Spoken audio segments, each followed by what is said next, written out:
It's that time of year, the beginning of October, and Montober, and as I said, I was going to begin it with a dual review of The Blob, the original 1958 version and the 1988 version.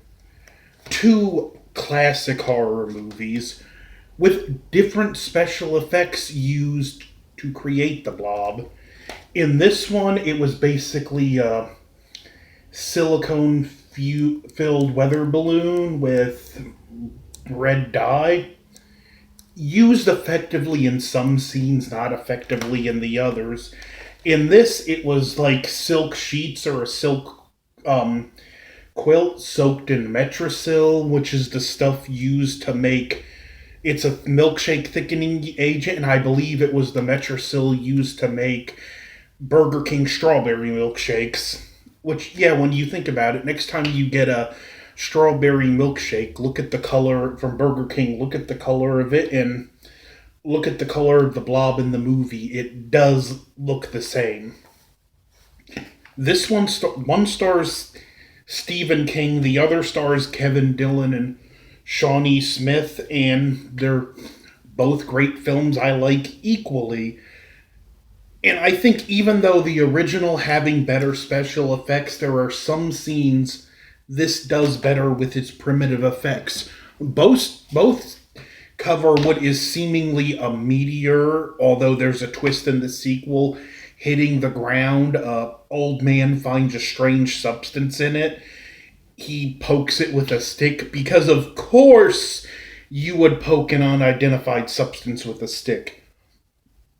And it gets on his hand, proceeds to consume him and other people. And what to me makes the Blob such a great, memorable movie monster is just how it kills you. This is a organism that simultaneously digests and asphyxiates you, which, yeah, that is just terrifying to think about. And they make the Blob itself feel menacing enough in both films, even with the primitive effects of the original. In fact, there's one scene in the original I feel outshines its counterpart scene in the remake, and it's with the old man. There's a scene where the character goes to check on the old man in the original, and he turns over, his eyes are white, and you see his neck bulging. Where, I mean, in the remake, that was the remake, and in the original, it's more simple. They take the old man to a doctor, he keeps checking, and the thing on his hand, the blob, keeps getting bigger. And there's a scene where the doctor calls a nurse, and as he calls, he's looking out his office window. And it's either someone blowing up like a balloon or something that's sitting on top of the actor playing the old man, or it's the actor just moving his arms on his sheet, and you see the blob getting bigger and consuming him. And I will concede that's the moment that character died in that film. But the scene in the original, there's something so much more unnerving about that, and the fact that it doesn't show you anything. Just what is going on under those blankets is disturbing enough that you don't need to see any physical evidence. And had I been the doctor and seen that, I would have ran to my garage, started my car up, and plowed through the garage door and booked it out of town at max speed. I would not have stayed 1 second longer after I seen that. I'm just being honest. And another thing I think the original does better is the sense of community. Like, you have these cops, and there's a lot of cool things. Like, one cop, you see, he has a chess set. And he's like, well, when I'm alone and I'm bored here at night, a man's got to do something to pass the time. And I think this is when they're going to investigate the doctor's office, which before that's another creepy scene. And he gets on the radio, and he's actually with a cop at another station. They play chess at night.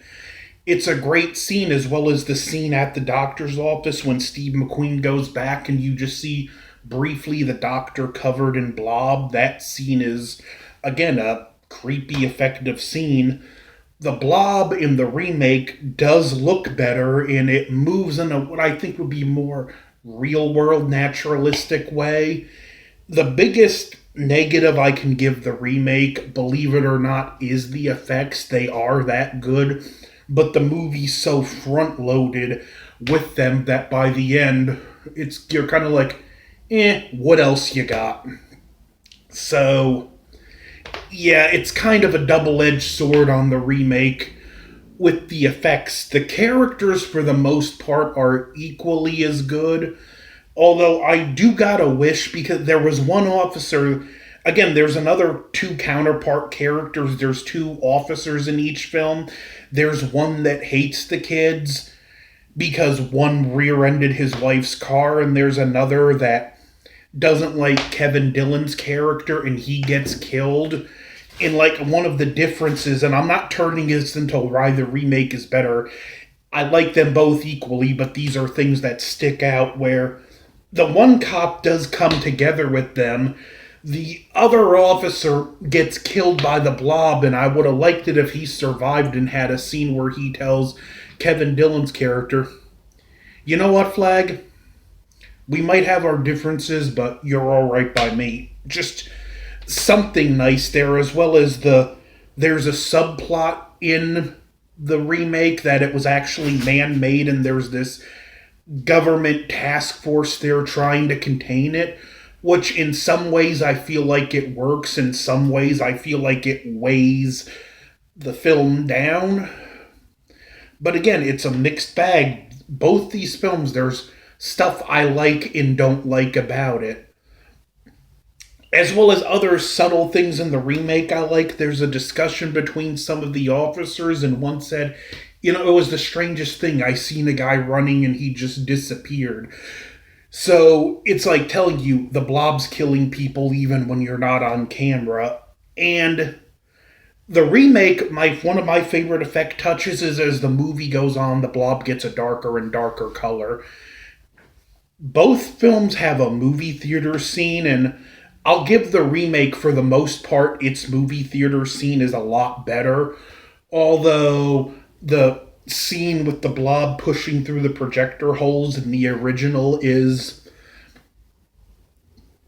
infinitely more iconic. In fact, that theater is still up and running, and there's a plaque in that theater under the projector holes commemorating the movie. It's in, I believe, Downingtown, Pennsylvania, and every year they have a Blob Fest that celebrates the movie, and it ends with a run out in the theater. And it's funny because where they shot this in Louisiana, as far as I know, there's no Blob Fest there, so yeah, the original might have it edged out on the iconic point, but in both cases they look good. Even the blob's movements, I gotta say, I like the way it moves in both films equally. The remake, it feels more naturalistic, like I could see an organism like this moving this way, where in the original it has this strange otherworldly feel in how it moves and how it like just jiggles, and it's really well done. The acting, I feel like, for the most part, is solid all the way around. Although I do like the kids in the original a little better, because that movie is more about a community coming together. But just two great films, two very different takes on the same story. And I got to appreciate that rather than doing a beat-for-beat remake, they made it their own thing. It doesn't make either film better or worse. They're just different, and they're great companion pieces to each other. If you've only seen this one, I recommend seeing the remake, and if you've only seen the remake, you have to see the original. It's a classic. This is the Shout Factory Blu-ray, and this is the Criterion DVD. I kind of wish Shout Factory would get the rights to this too. I would rebuy this if they did a double pack with both blobs. There was also a 70s one called Beware the Blob. Just avoid, nothing redeeming about that movie. The effects are horrible. The characters acting are bad. Unlike these films, there's no charm, and these films do have a nice, quaint charm. They have that great small town feel. And I'm going to wrap this up soon, but I'm going to talk about two of my favorite moments in each film. Not my most favorite, but two of the favorites. For the remake, it's the opening credits where you have a camera pan down from space into the town, and the town seemingly deserted, and it kind of puts you on guard.